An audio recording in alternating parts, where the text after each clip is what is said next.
Hey everyone, welcome to Mindful Mindsets, and this week's mindful activity is mindful journaling.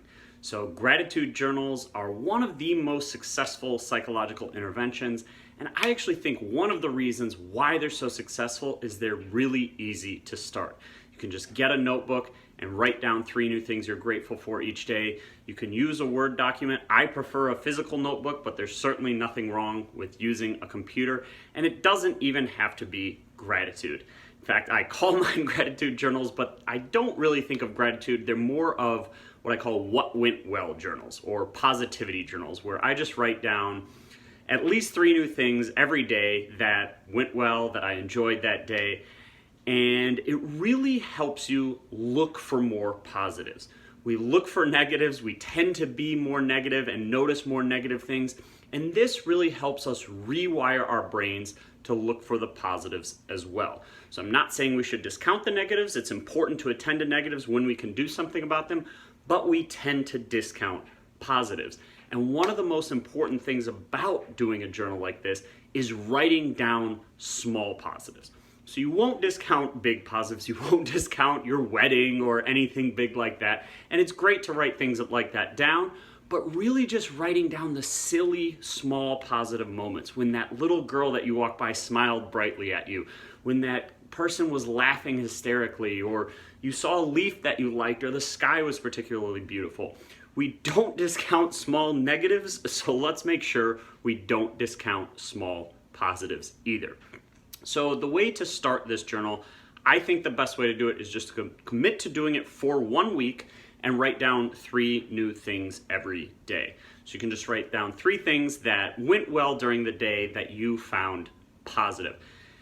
Now, one of the reasons why this intervention is so successful is people tend to keep doing it. So most of the research on different interventions, people tend to stop doing them after the study is up, whether it's a 1-week study or a 3-week study. This one, they found that up to 50% of people, depending on the study, are still doing it 6 months later, even though the study part had already ended. So I was going through the research preparing for this video, and it was really funny because there were almost like arguments about how to do it right, whether you should do it once a week, whether you should do it 3 times a week, whether you should do it every day. And I just thought, well, maybe it's different for different people, right? There's good reason why you wouldn't want to do it too often, because then it becomes too automatic, and obviously we want to do it mindfully, because if we're just doing it on automatic pilot, it's not going to have the same effect. I personally like doing it every day because it becomes a habit that I don't forget. I actually think if I was doing it once a week, I probably wouldn't do it. But if doing it every day is too much for you, then do it once a week. Maybe it's if you can have a habit where every Sunday you sit down, or every Friday or Monday, whatever makes it easiest for you, and you really reflect on what you're truly grateful for, that will have more of an impact. One suggestion that I did see that I haven't personally done, but I do think would be very helpful, is having a template of I am grateful for, and then whatever you're grateful for, and then because, and then fill in the reason why you're grateful for it. So however you want to do this activity is totally up to you. Just write down 3 things that you're happy about or grateful for every day for the next week and see if it confers any benefits for you. So this really did help to rewire my brain. I was an extremely negative person and really saw and accentuated negatives, and really had a great deal of trouble seeing positives. When I first started this journal, I started on June 13th, 2013, and when I first started it, I really had to work to make things positive. I couldn't just notice them and make them positive. I had to explain why they were positive because they didn't seem positive to me. So I was really crowbarring in these things to make myself see them as positive because I didn't naturally see them as positive. And now it's actually much easier for me to just see positives and say that they're positives. I don't have to explain them because they're just naturally positive to me. So I'm gonna share a couple entries. First, the entry from my second day of doing it, and you're gonna see some interesting things. So this is from June 14th, 2013. I said, I texted both Allison and McKenna and got a positive response from McKenna. Number 2, I had a nice interaction with April, the poker dealer at Hammond.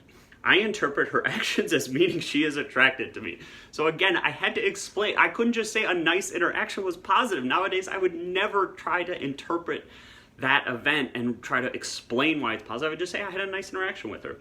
I made Kelly's day better. I feel closer to Kelly than ever. So that's actually a really nice one. I don't remember that one, but that's really nice.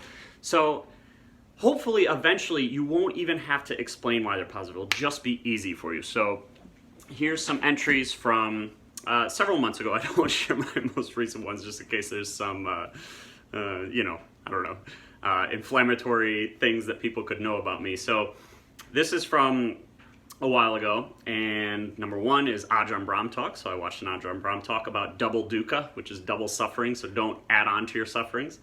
Walking with Nick, that's my roommate. Good quesadillas with Brittany. Brittany buying me dinner, so thank you, Brittany. Beep censored. A+ performance on Beep censored, so apparently I thought I did pretty well. Ajahn Brahm, Martin Luther King, and Universe talk with Brittany. 4.5 Mile walk, politics podcast, which I like listening to and still do. Texting Kelly about walk, and I only ate 3,300 calories that day, which is pretty low for me. Stocks were up. Walking to work out with Nick, and playing volleyball and blocking Nick. So apparently I blocked Nick on the beach. So yeah, take that, Nick. Sorry about that. So I hope you enjoyed this video. I really hope you try this just for a week. Just write down 3 new things you're grateful for or 3 positive things that happened during the day. And see if you enjoy it. See if you want to continue it. And if not, try next week's activity. So we'll see you do this week, and we'll see you next week.